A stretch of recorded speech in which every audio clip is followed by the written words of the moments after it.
Happy Perioperative Nurses Week. This week, we are highlighting perioperative nurses from across the globe and celebrating the international impact of OR nurses.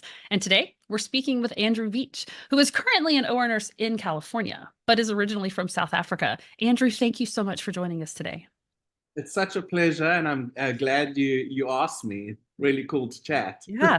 Well, we had a great conversation at the expo earlier this year, and it was great to connect with you in person there. So, also, I'm just incredibly honored to have you back for this segment on OR nurses since you are from South Africa. I'd love to hear about your experience. But before we start there, let me stop talking about you and let you introduce yourself to everyone who's watching.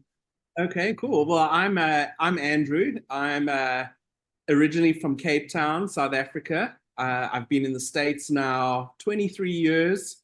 I grew up in Cape Town. I was born in Cape Town, grew up in Cape Town, and did my registered nurse training in South Africa as well, in Cape Town, at Carinus Nursing College, which was part of the University of Cape Town at the time.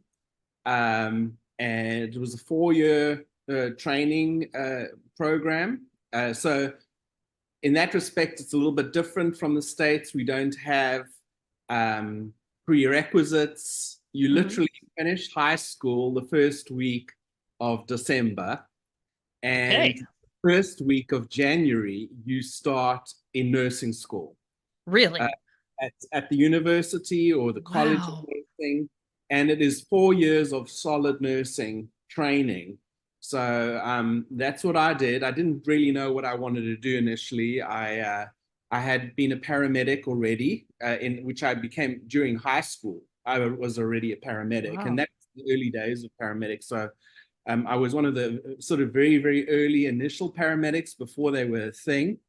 And I enjoyed it, but unfortunately, there wasn't much of a job market. Mhm. Pay wasn't very good. And so I was encouraged to do nursing. I wanted to do medicine most of my childhood growing up and become a doctor, as most kids Right. do. The reality hit home in high school. Where South Africa, there were only like 3 or 4 really decent medical schools or Mhm. universities, and you really had to be a straight A high school student to be able to get in, which I was not. So nursing kind of was like the backup plan Mhm. initially, maybe to do a year or two of nursing and then get into medicine that other way.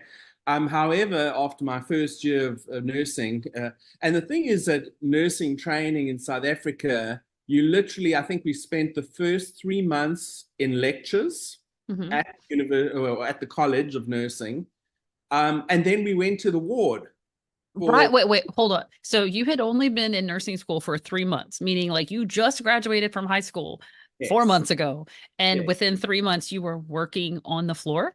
We went to the ward. So we did Wow. the first 3 months of lectures at a nursing school was consisted of the fundamentals of nursing science, the beginnings of ethos and professional practice, the beginnings of community health nursing. Hmm. And then we started some of the basic sciences. So basic biochemistry, biophysics, and a little bit of anatomy we had started then. And then after that, 3 months, bam, you hit the wards for 2 months at least. You worked a Wow. 40-hour week, Oh just my like gosh. everyone else. You were part of a nursing team. We did team nursing, not Hmm. primary, in that we had one registered nurse, a staff nurse, which we called an enrolled nurse, nursing assistants or enrolled nursing auxiliaries, as they call them over there, and then student nurses of various years. So, I had people from my college who were in various years ahead of me. Hmm. So there would be a team of nurses, and you'd be assigned maybe 10 patients in a 32-bed ward. Medicine, some would start on surgical wards, some would start on medical wards. They were separate in that respect. And you would start doing the things that you'd learned in college the first 3 months. So bed Wow. baths, mouth care, turning, pressure care, um, you know, catheter care, the real basic stuff that you learned in the first 3 months, you got to apply. You were part of a nursing team. Um, you had the support from your co-workers. Yeah. So it was great. And then you would go back to nursing to the college for another 2-3 months at a time and continue your theoretical training, Mhm. as well as there were clinical times. We had we called it the prac room, which was like a mock-up ward where you Mhm. do a lot of your procedures and learn to do a lot of your procedures. So that's kind of how nursing school in South Africa went.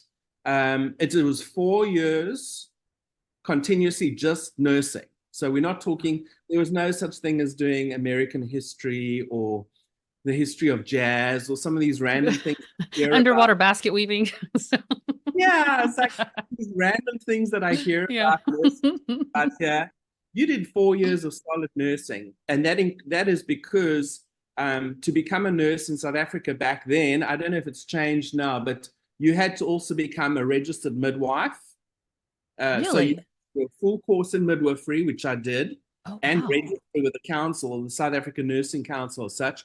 You also had to do a full course as a community health nurse, and that included everything: occupational health care, pediatric primary prevention, immunization, infectious diseases, you name it. And then also a full course in psychiatry leading to the registration as a psychiatric nurse. Really? When you finished your 4 years of nursing, you came out as a registered general nurse, psychiatric nurse, midwife, and community health nurse. Wow. So that's a lot to me because think of my own nursing school experience, and we had 2 years of actual like in-depth nursing school because the other 2 years were those prerequisites and other things and whatnot. And I'm curious, I have a couple questions. One, Yeah. when they put you to work, okay, so you were actually put to work for 3 months or however long it was, working right alongside everybody else. Was that something that was just part of nursing school, or were you paid for that at all? Was that something, how did that work for y'all? So you are meeting your clinical or practical hours by Hmm. doing that for the college, or which is part of the Yeah. university. But the South African Nursing Council, there's only one board as such, and that oversees the whole country. The South African Nursing Council had requirements to meet the requirement for registration in all of those disciplines. Right. So, you got paid to study in South Africa by the South African government or the Really? government or the local state government, which was the government of the Cape Province back then. And so every month I got a salary which covered, I didn't have to pay for my studies. I had to pay for my books, Hmm. accommodation. My first year was subsidized. But after that, when I moved out of the nurse's home, uh, I had money to pay for my accommodation, to pay for a gym membership, Right. the basics, to be able to buy food, that kind of thing. So you got a salary, and the great thing about training then, and I don't know if it's different now, but at the end of the 4 years, you had no debt. You owed nobody. Yeah. You That's owed awesome. nothing to anybody. You had no Yeah. debt at all. That is phenomenal. I remember the last nursing school debt check that I wrote and how celebratory it was like 10 years later to finally I felt like I owned my diploma. But to think that you had no debt and No. you were enabled to go to school and study without the stress of having to provide for yourself or have a job and also to have to work while going to school and do all these things, it really helped you to be free to focus on studying and learning. And that is really, I think, can't be understated how valuable that was for you, I'm sure. You were socialized from day one, Mhm. the life and the lifestyle of being a nurse, working 12-hour shifts, working weekends, working public holidays, occasionally during our 4 years, working a full month or two of night shift. Wow. So there were So no surprises when you you knew graduated. what you were getting into. You kind of knew what you were getting into. And Yeah. so, right, I think that was a benefit. Yeah. And from day one, when I started my first job, I could walk onto the ward confidently and take care of an assignment of patients. Yeah. No, that is huge. All right. So let's talk about, you've graduated, and did you go straight to the OR out of nursing school, or did you go what did your path look like? So initially, I mean, I did in my 4 years of nursing. In my fourth year, we actually got assigned by the college all of us, all 120 of us in our year, got assigned it was usually 2 months in what we call operating theatre nursing. Mm-hmm. And so you would go to theatre and Wow. instead of working on the wards, you'd work Yeah. your full 2 months on the clinical time as part of the staff in operating theatre. And during that time, there were practical requirements that you had to meet in terms of, I think it was a minimum of scrubbing 5 cases, pre-op visits, working in the recovery room afterwards, learning how to sterilize and understanding the sterilizing of instruments, Wow. the room, cleaning the room before and after. But I think the biggest thing was becoming socialized and well aware before you even graduated as a nurse, understood what the job entailed and had a solid foundation in aseptic technique and be able to scrub and circulate. Although registered nurses in South Africa then, and I think still today, they don't circulate typically. They scrub and they run room. They run the theater from the scrub point of view. They call you the scrub sister, which is the old-fashioned name. But you run the room and you coordinate the care from the back table. Interesting. And either a staff nurse or enrolled nurse or nursing assistant as your floor nurse. And they basically fetch things, open things, keep track with your supervision, keep track of the count, because it's still over, legally, you're responsible for what happened. So that's where it was very, very different. And so when you graduated as a nurse in South Africa, you already had at least 2 months exposure to the specialty, which was incredible. Yeah, absolutely. So I have one more question though about your school experience or about the OR experience. You're talking about the nurse running the room from the scrub position and somebody else was circulating. Who was doing the charting, or did it have to get done after the case? You did the chart after the case, and it consisted of a triplicate. Oh, yeah. It was a one-page triplicate thing with a few boxes that you checked, and you Okay. the name at the bottom. And you would take the patient to a recovery room Mm-hmm. or intensive care. I was in cardiothoracic theatre for my whole 2 months, which was great. But so our patients typically went to the intensive care. So I would give a handoff in the ICU or occasionally in recovery room. And while I was there, after I given my handoff, I would fill in my paperwork and leave the copy with the recovery room nurse, and then go back and sort my room out, for the next case if there was another one to follow. So that's when you did your paperwork. Yeah, interesting. Now, did you work after graduation? Did you work in the OR in South Africa as a nurse, or did that wait until you came to the States? That waited much later in life. I think during my 4 years of nursing, I think because we got exposed to it, I had a strong interest in intensive care and also in trauma. Trauma is a big specialty, and there's a lot of trauma in South Africa. So I got exposed to that, and I wanted to do that first. So I got hired into an intensive care at a private hospital because all of our training was done in the government sector, government hospitals, which is pretty much the backbone of South African healthcare. So did my training and then went into a private hospital ICU, spent a year there, and then went back and did my ICU honors, which is like 1 year.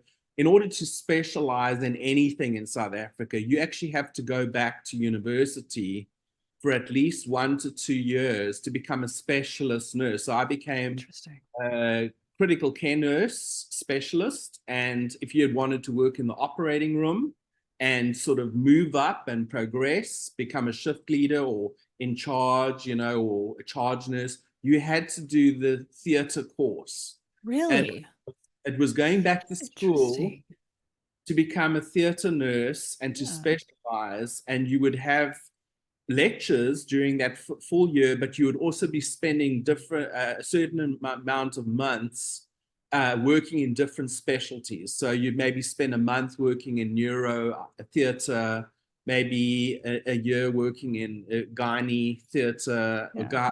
a month in orthopedics, maybe a month in cardiothoracics, doing that, and then also taking an exam, which you got licensed at the end with the nursing council. When you took your exam, you got licensed as a nurse specialist in that specialty. That's cool. It's almost like it sounds so much like our surgeons who go off after residency into a fellowship. It's like this nursing specific fellowship to your specialty. Um, I not that I want everybody to hear me say we all need to go back to school, but dude, that would be really cool to really be educated in our specialty, which I do feel like we get some of when we study for certifications and things, but have that dedicated time to get to know your specialty. That's huge. Having taken certification exams in the States in intensive care and having done my ICU honors degree in South Africa, you can't You compare can't to. compare. So I need this education is what I'm hearing. So It was very worthwhile. all right. So as we were talking about this in light of Perioperative Nurses Week, I'm Yeah. curious.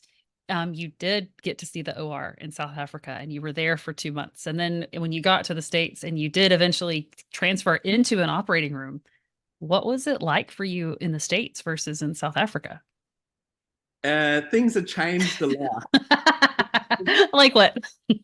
Many years later, so when I trained in South Africa, theatre nursing was very basic. There wasn't a Mhm. huge reliance on technology. There were no computers in theatre at all. They just Okay. you see them. They weren't used for administrative. We still wrote memorandums were still typed up and circulated. They were if you wanted to send a letter or a message to another department, you wrote a letter. So that computers was one thing. You've touched on the documentation, Uh-huh. triplicate pad that you filled in and you handed it off.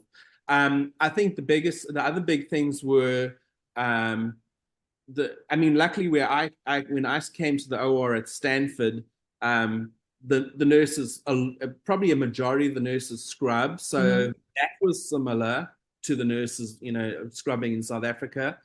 South Africa doesn't have anyone in the hospital that's not a licensed nurse. So there's no tech Interesting. positions of any sort. So there's no such thing as a surgical technologist Right. um, back there because the nurse does everything.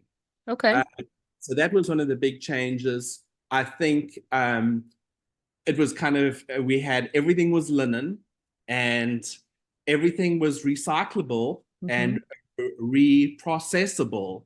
So the drapes, the gowns, all the silverware, or what we would throw, we have our plastic basins and jugs, Mhm. etc., on the back table in the US. Everything was stainless steel and would all get washed and reprocessed by SPD in South Africa. So there was very little waste, which I think is a good thing. You mean not the 16 bags of trash you have at the end of one Even case for our start the case. yeah, yeah. I've moved out 4 and 5 bags of trash sometimes before I've started a total hip revision before. So yeah, It's we have a lot of crazy. waste. Yeah. Yeah. So, and also expense. So Yeah. cost savings from doing that was much lower than what, Mhm. we spend in the US. So I think those things were different. The way the theater or the OR was the same. It was pretty much laid Mhm. out. There was a lot less technology in terms of equipment and machines that we used.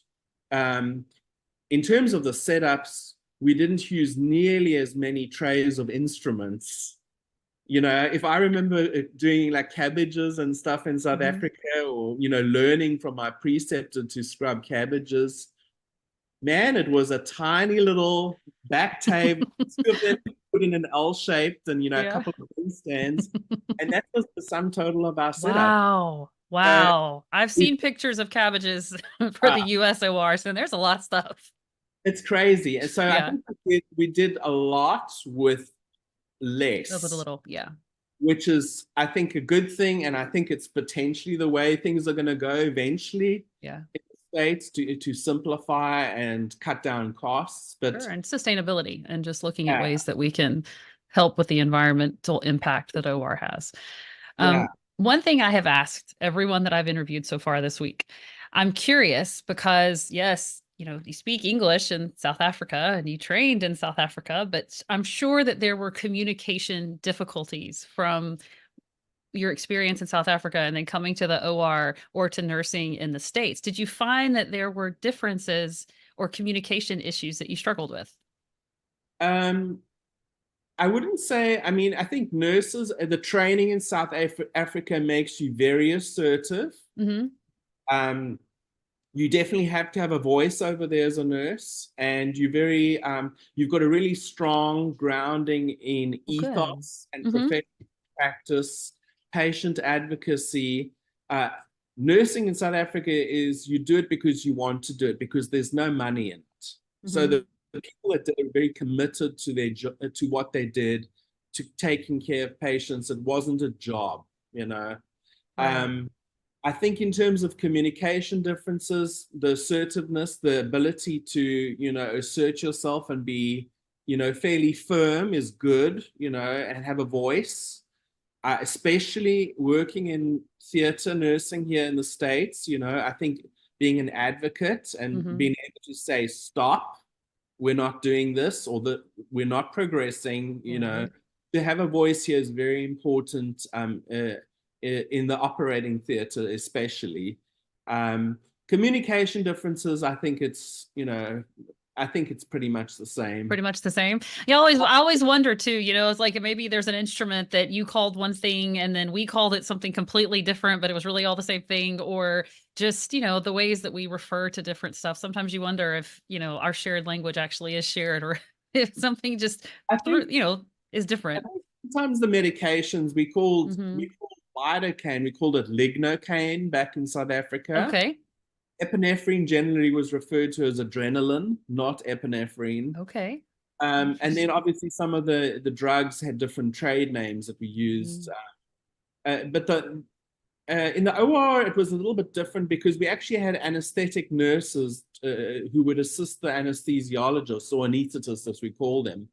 And the patients were actually anesthetized in an room adjacent to the theater.